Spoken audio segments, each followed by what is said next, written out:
بسم الله الرحمن الرحیم. قدرمندو لیدونکو اوریدونکو او ګرانو هیوادوالو سلامونه او احترامات مې ومنئ. نن شپږم د اپریل کال 2016 چې د دوشنبې ورځ سره سمون خوري ستاسو خدمت کې حاضر یم. د نن ورځې په برنامه کې د افغانستان پاکستان د لنډ خبرونو نه علاوه نور ټول نړیوال ډیر مهم خبرونه دي چې د کړکېچ د ایران د عربي نړۍ او د امریکا ترمنځ په دې باندې خبرې کوو چې آیا دا موضوع ورانۍ خواته روانه ده که دا سمیدلو خواته روانه ده، د امریکې څه حالت دی. دغه ټول موضوعات به انشاءالله تاسو ته به ورو ورو په دې کې واضح او معلوم شي. راځم په د افغانستان پاکستان په هکله. افغانستان او د پاکستان ترمنځ سنګرونه ښه ګرم دي، دواړو طرف نه جنگ روان دی او د کونړ د سرکاڼو په ولسوالۍ کې افغانستان پوځیانو دوه پاکستاني پوستې فتح کړي دي او پس له هغې نه کاملا مسمار کړي دي او له منځه وړي دي، یعنې دا دغه کړي دي، ختمې کړي دي. همدارنګې په بلوچستان کې د ازادي غوښتونکو او د پاکستان پوځ ترمنځ سخته جګړې شوې دي، سخته جګړه شوې ده او په دې کې یو لوی د خبر دا و چې اول ځل لپاره ازادي غوښتونکو د ټانک ضد میزایلونو نه کار اخیستی. هغه میزایل چې ټانک وهي او ذوبهیي یې یا اور ورته کوي، ختموي یې، چې دې باندې خپله پاکستان اردو وارخطا ده چې دا اسلحه ازادي غوښتونکو دې کمه کړله، ځکه چې که دوی وزا تهمت په افغانستان وایي خو افغانستان دا اسلحه نه لري، نو دا اسلحه دوی له کمه کړله، تازه دوی ته لاسته ورغلې ده. او د بر علاوه یې دنه داسې ټوپک نه کار اخیستی دی چې هغه هم د M416 اسلحې په دغه امریکایي په نوعیت اسلحه ده او د دې نه دوی استفاده کړې ده چې دا سیمي اتوماتیک رایفل دغه کې یادیږي، اسلحه کې چې ډېر لرې نه خپل هدف وهي، دښمن چپه کوي او ډېر مؤثره اسلحه ده چې دا په خپل امر دغه دې ته حیران دي پوځیان چې دا دوی له کم ځای نه کړله. راځم په نړیواله سطحه د ایران یو پیاوړی پروفیسر دی محمد براندي چې په نړیواله سطحه په یوازې ځان خپل د مملکت استازیتوب کوي او ټوله نړیواله غربي میډیا سره د یوازینی ایرانی دی چې په انګلیسي ژبه باندې د خپل د خاورې د هر حالت نه دفاع کوي. ژوند یې مز خطر کې دی خو به وجود د دم د ډېر په زړوره توګه باندې لګیا دی او ډېر خبرونه دی ډېر مؤثر او موثقي دی. په د امریکا او د ایران د جګړې متعلق چې دا کوم یو امریکې عملیات وکړل او د دې ته F-15 او F-15 طیارې ووهل شولې او څنګه چې ما تاسو ته اطلاع درکړې وه چې 8 طیارې لګېدلې دي. اوس په دې نن ورځ چې پرون رئیس خبر دغه شوی دی، بعضې خبرونو کې 10 ویل کېږي او بعضې خبرونو کې 12 ویل کېږي چې 12 طیارو پورې له منځه تللي دي. په دې باندې به وروستو خبرې کوم چې آیا دا واقعا د کوم پلان لپاره دا طیارې راغلې وي، آیا رښتیا د خپل د هغه پیلوټ پسې راغلي وو که نه هدف بل څه و. په ظاهرا دوی اعلان دا وکړه چې د خپل پیلوټ پسې راغلي وو. پروفیسر محمد براندي وایي چې د دواړو طرفو علاقې په د پیلوټ په نیولو کې، ځکه چې ایران هم د قیمت کې خوده چې دا پیلوټ چې دی تښتېدلی دی دا باید ونیول شي او امریکا هم خپل زور ولګو چې خپل پیلوټ ژوندی یا مړی باید د ایران لاسته پرې نه وځي. دا وایي چې دا ولې د دوی دواړو لپاره د ارزښت لري. وایي چې که چېرته ایران دا کس ونیسي او نړۍ ته یې وښیي، نو پروفیسر محمد براندي وایي چې دا به د امریکې لپاره بالخصوص ډونالډ ټرمپ لپاره یو سیاسي مرګ وي او دا به د دوی د هغه قدرت او د دغې اختتام وي، ځکه چې دوی ټول دنیا ته ویل چې موږ د امریکا د ایران ټول دفاعي سیستم ختم کړی دی. دوی نه تنها چې دوی طیارې ووهلې بلکې پیلوټ هم ترې نه ونیسي او کله چې د امریکا خلک دا وګوري نو ډونالډ ټرمپ باندې به ژوند لږ زره مشکله شي. نو د لپاره چې خپل د شکست او خپل د ماتې نه بچي په هر قیمت چې امریکا باید دا پیلوټ ته نجات ورکړي او ترلاسه کړي او که چېرته په ایران دا ترلاسه کړي، ایران به په پیاوړي پوزیشن سره پیاوړي دغې سره به ولاړ اوسي او د هغې په لاس کې به د بارګین لپاره یعنې د داو او د منجلاب لپاره به لوی دغه لاس کې ځکه چې د دې پیلوټ نه هغه ډیره استفاده کولی شي او ډیر خپل اهداف ترلاسه کولی شي. د پیلوټ د دغې په هکله ویل کېږي چې د یو د هلیکوپټرو نه چې د نجات لپاره راغلی وه هغه دومره ټیټه راغلی وه چې د ښکته نه په تفنګچې باندې ایښتل شوې ده. د هلیکوپټر بلیک هاکس طیاره چې ډېر قیمتي طیاره ده د امریکایي، دا په تفنګچې ایښتل شوې ده او د تفنګچې د دغې نه د دې پیلوټ چې دا مرمۍ دغه شوې ده د دې خپۍ زخمي کړې ده او دی په زخمي حالت کې د دې دغې نه بلیک هاکس نه خپله بلیک هاکس طیاره ولوېدلې ده، ذرې ذرې شوې ده، پیلوټ یې بهر وتی دی او طیارې سقوط کړی دی. د دې لپاره چې دا بلیک هاک طیاره د ایرانیانو لاسته ونه لوېږي، امریکایانو دا منطقه بمبارد کړې ده چې طیاره کاملا مسماره شي او ایرانیان ترې نه استفاده ونه شي کولی، ځکه چې هغوی یېرېږي چې دا به د ایران لاسته ولوېږي او چینایان به دا واخلي او ریورس سایکل سیستم کې به ترې نه ګټه اوچته کړي. همدارنګې په دې هکله دغه کېږي چې ایران اعلان کړی دی چې داسې دافع هوا یعنې د خپل د دفاع لپاره اسلحه یې ترلاسه کړې ده چې د دښمن هر نوع دغه هوایي برید وهلی شي او له منځه یې وړلی شي او د هغې د ځواب ورکولو توانایي لري. په دغې برید کې چې دوی غوښته چې خپل پیلوټ ته نجات ورکړي، دوی د C-130 یعنې C-130 او همدارنګې AC-130J او H-130J د دې طیارو نه هم امریکایانو کار اخیستی دی. په دې هلیکوپټرو کې د بلیک هاکس نه کار اخیستی دی او د MS-6 هلیکوپټر نه کار اخیستی دی او په دې کې د تیل ورکولو جهازونو کې C-135 نه هم کار اخیستل شوی دی. د ده لپاره ویل کېږي چې ډېر جهازونه په یو وخت کې عملیات ته راغلي وو. آیا دا رښتیا هم د پیلوټ د خلاصولو لپاره راغلی یا نه؟ که تاسو یاد چې په تیرو برنامو کې ما تاسو ویلي چې امریکا اعلان کړی دی چې د ایران د یورانیمو غنا ځای موږ ته معلوم شوی دی، دا په اصفهان کې د یو غره په لمنه کې دی او موږ به دا د هغې ځینه اپریشن به کوو، عملیات به کوو او دا 500 کیلو یورانیم چې دی دا به موږ د هغې ځینه وړو. نو دا دومره تعداد باندې تیاري خو د یو کس لپاره خو نه راځي که نه، د یو پیلوټ لپاره دونه تیاري خو نه راځي. دا دونه د تیاري چې راغلي دي په دې کې هلیکوپټر هم دي، C-30 د AC-130J د H-130 د KC-135 د MS هلیکوپټر دي او دې کې مثلا نور جنگي جیټونه هم دغه شوي دي، ویل کېږي چې سم مکمل 10-12 کاروانه راغلی و. نو دلته داسې یو ګمان ځي چې ممکن دوی دغه په نامه د پیلوټ راغلي خو هماغه عملیات چې دوی ویلي خفیه و عملیات به کوي یورانیم، دا خو د اصفهان په ساحه کې د عملیات شوي دي او دوی د دغه عملیاتو دپاره راغلي وو. دغه عملیات د دوی ناکام شوي دي او د دې په نتیجه کې ایران د دوی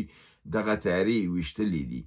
او ویل کېږي چې کم از کم د 2 میلیارډو نه زیات امریکې ته په دې عملیاتو کې خساره رسېدلې، ځکه چې اکثرا تیارې چپه ولیدلې دي. امریکایانو دا اعلان کړی دی چې دا تیارې ګویا د دوی په خپل په منځ کې ټکر شوي دي، یعنې دا داسې ښیي چې ایران نه دي وهلي، ایران کې دا طاقت نشته دی. خپل خلکو ته یې چون دروغ ویلي دي چې ایران چې دی موږ دفاعي سیستم له منځه وړی دی، اوس چې ایران یې وهي نو دوی خپل خلکو ته مخ نه لري. اوس دوی دا بهانه کوي چې دا خو دا خپله په فضا کې لګېدلي دي، لکه هماغسې په 1980 کې چې دوی په تهران یو عملیات کړی و، بیا دوی په بازګشت کې چې هلیکوپټر یې په تښتېدو کې خپل په منځ کې سره لګېدلی وي، 2 هلیکوپټره ولوېدلي وو، 8 کسه امریکایان پکې مړه شوي وو په 1980 کې. دا د هماغې سیناریو تکرار دی. همدارنګې امریکا د B-52 یا B-250 طیارې چې ډېر جګ پرواز کوي او دا د امریکا هغه په حساب قوي ترینې طیارې دي چې کله یو ملک یو ځای دی بالکل اوارایي کارپټ بامینګ چې ورته وایي، یعنې د قالینې په توګه باندې بالکل اوارول کوي، چې دا 80,000 پاونډه چې 1.5 ټنه شي، 1.5 ټنه دا ځان سره اسلحه ځان انتقالولی شي په یو وخت کې او دا د ډېر جګې فضا نه غورځولی شي. دغې تیارو د ایران په فضا باندې نن ګرځېدلې او د ایران فضا باندې دا ځکه چې کله دې فضا باندې راځي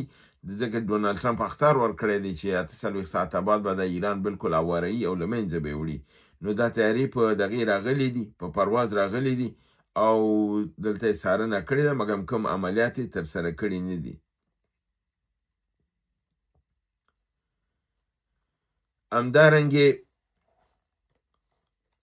همدارنګې ډونالډ ټرمپ وایي چې ما د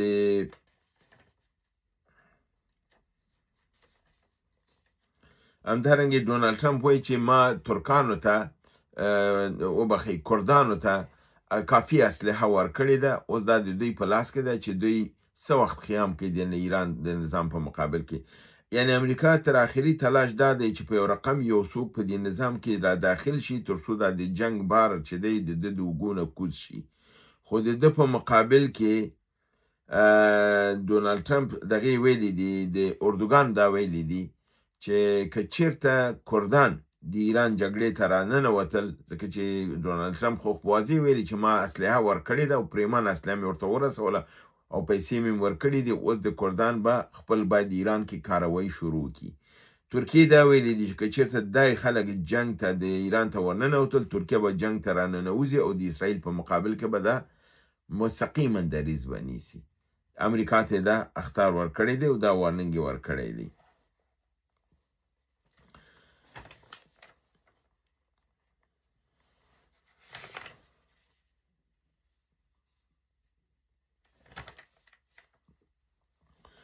همدارنګې د فرانسې رئیس جمهور ایمانوئل ماکرون د ایران د جګړې په هکله د ویلي چې د ټرمپ دریځ چې دی هر دقیقه او هر زمان بدلیږي، د په یو موقف نه لري. ماکرون چې د جنوبي یا سویلي کوریا په سفر باندې و، هلته د ټرمپ موقف د ناتو او د دغه سازمان د تضعیفولو په هکله وویل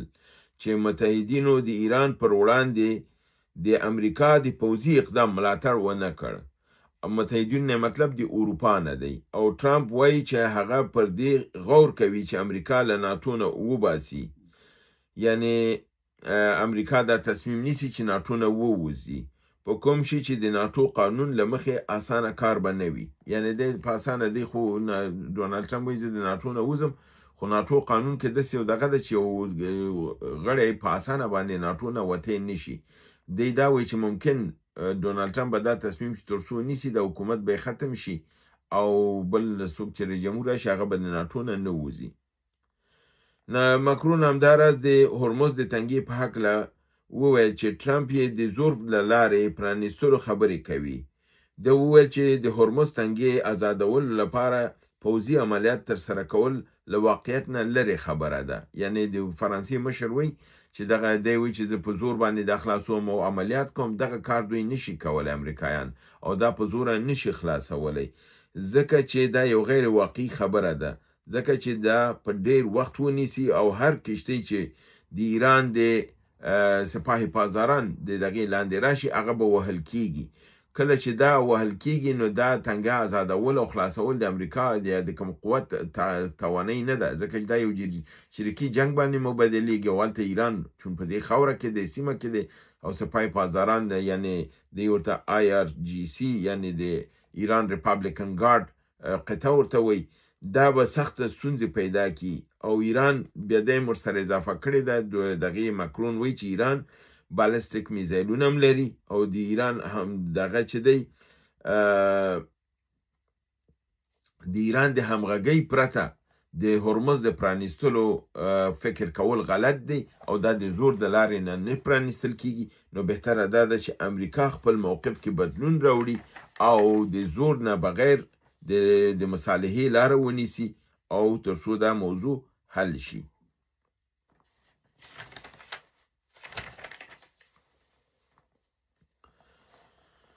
همدارنګې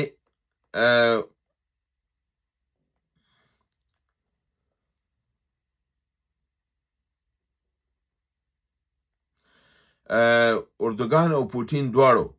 ټرمپ ته دا خبرداری ورکړی دی چې جنگ دې ژر تر ژره متوقف کړي، که نه د عواقب به د نړۍ او د دغې لپاره ښه نه وي. همدارنګه امریکا یو ځل بیا د ایران په بوشهر اتومي بټۍ باندې برید کړی دی چې کوم یو چې د روسیې تر حمایې لاندې ده.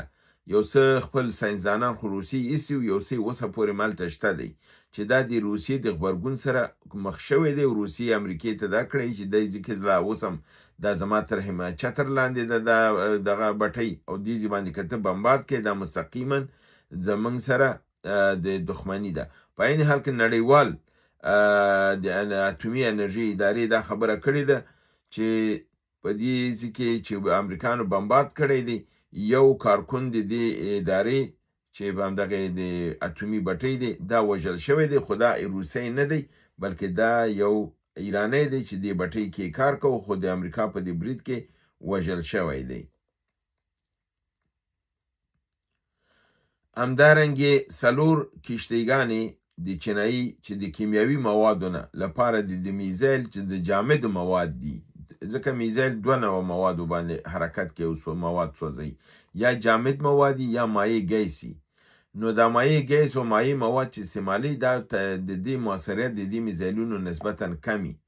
او د تیارول او د دې استعمالولو لږ وخت زیات نیسي،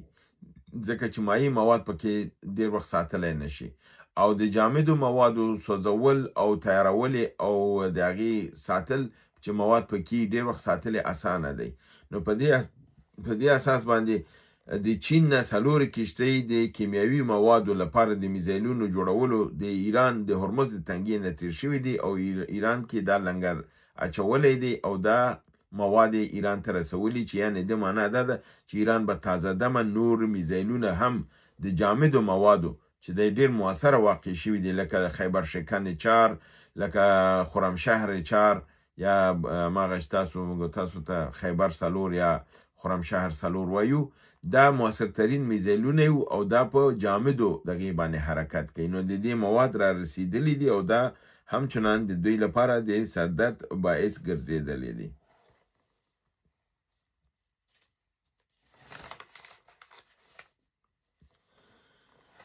همدارنګه یو خبر دا دی چې د امارات متحده د صدر اعظم مرستیال خپل په خبرو کې د پاکستان د هغو خبرو ځواب ورکړی دی چې کله دوی د پاکستان خپل 3 میلیارډه ډالر وغوښتل نو پاکستان دا وویل چې دا د په حساب د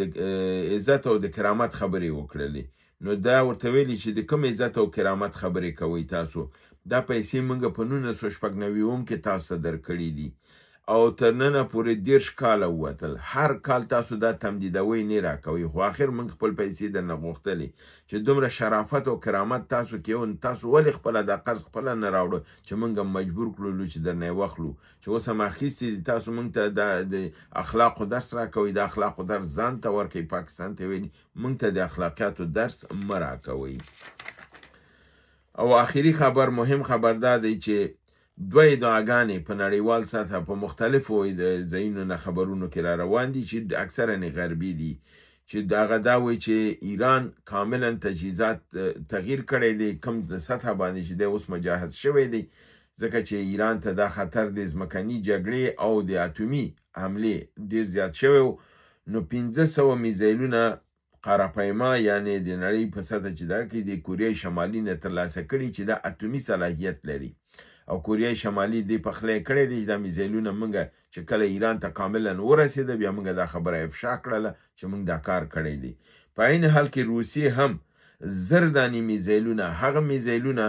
چې د امریکا هر ګوټ وغواړي وهلی شي، 18,000 کیلومتره دا سفر کوي، دا په نامه د RS-28 سارمټ باندې یادیږي او دا اټومي اسلحه ده، دا اټوم اسلحه ځان سره انتقالوي. د دې کمال د دې سارمټ دا دی چې دا نه په رادار باندې د مخه نیول کیږي نه په دافع اول د مخه نیول کیږي او بل دا دی چې دا د مخکې دی نه چې کوم ښار ته ورسیږي دا په یو راکټ کې 15 اټومي بمونه دي کی 15 اټومي راکټ بمونه پدې کی، کله چې دا خپل هدف ته نزدیکیږي دا 15 اټومي بمونه ځان نه جدا کوي، چې هر بم وایي چې د ناګاساکي او د هیروشیما د بم په مطابقت لري، یعنی 15 هغه بمونه په یو وخت کې ځي. که دی ځي فرضاً یو خر نه وهي 15 خاره په یو وخت کې وهي او وایي دا طاقت لري چې هر میزایل یو خر له منځه وړلی شي. نو یو دانه سارمټ که د امریکې خواته ځي نو 15 خرونه په یو وخت کې وال کېږي او 10 دانې د دې نه یې ورکړي دي ایران ته چې دې باندې د امریکا رئیس جمهور په نیمه شپه کې د خوب نه په حساب پاسول شوی دی او د امنیت د شورا جلسه دایر شوې ده او په دې باندې غور شوی دی چې آیا موږ د ایران په مقابل کې اتومي اسلحې ته چې کوم فکر هم کړی و تللی شو که نه شو، آیا اسرائیل ته دا اجازه ورکو که ورنکو، او اسرائیل هم د دې شي نه خبر شوی دی او هغه هم په دې کې اوس په ډار کې دی ځکه چې یو دانه د اسرائیل د ختمولو له منځه وړلو لپاره کافي دی. دا هر یو نه چې استعمال کی که د کوریا شمالي والا استعمال کی او که سارمټ آتش استعمال کی، په دې صورت سره د دې کاملا نظام له منځه وړلی شي. او دا دغه چې دی اروپایانو دې میزایل باندې نوم ایښی دی سیتان 2 یعنی دویم شیطان یې په دې باندې نوم ایښی دی او دا ډېر قوي ترینه اسلحه ده او ویل کېږي چې 10 دانې وخته دا ایران ته رسیدلی دي او کله چې دا تکمیل شوي دي د دې اطلاع بیا روسانو علني ورکړي چې دا موږ دا ترانزکشن وکړ، اوس ایران اتومي صلاحیت لري او د ځان نه دفاع کولی شي او دا خبر امریکا ته هم ورکړ شوی دی. تر اوسه پورې په رسمي توګه نه ایران دا خبر تایید کړی دی نه امریکې دا تایید کړی او نه یې رد کړی دی، خو د غربي نړۍ ویلاګران چې دي هغه باخبره لوی ویلاګران چې په هوایي خبر نه ورکوي بلکې موثق خبرونه ورکوي د هغوی د خوا نه دا خبر دواړه تایید شوي دي.